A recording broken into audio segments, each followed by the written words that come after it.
yun nga, no? Yan. Higa ko na sana yung bata. Kaya lang,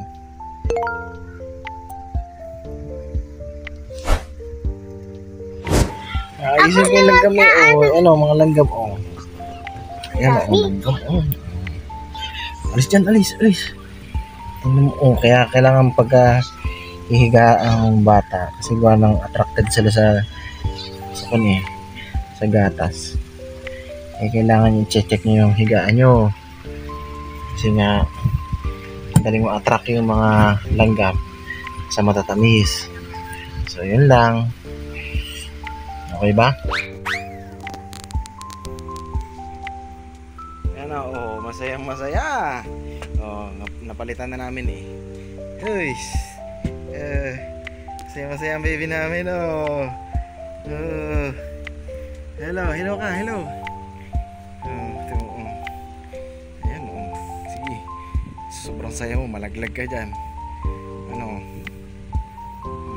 Sige. Nakita mo si Doraemon? Ayan, Doraemon. いいなできたらいいなあんな夢こんな夢いっぱいあるけど Happy na yan matapos maligo. Tapos na yung maligo, yan, dede na siya, hihiga na. Pero yan, hindi pa yung matutulog kasi yan ay kagigising lang. Gising lang yan. Natulog siya halos almost 2 hours and a half. Kaya medyo matagal eh. Ha? Ano yung anak?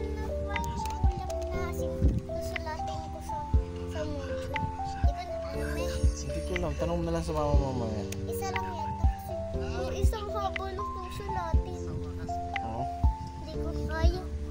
Ang liit-liit ng space ng ano. Mamaya tanong mo na lang sa mama mamaya. Hindi ko alam eh.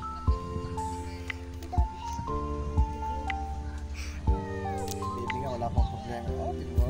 Diba? Relax lang yan. Relaxing. Baby pa.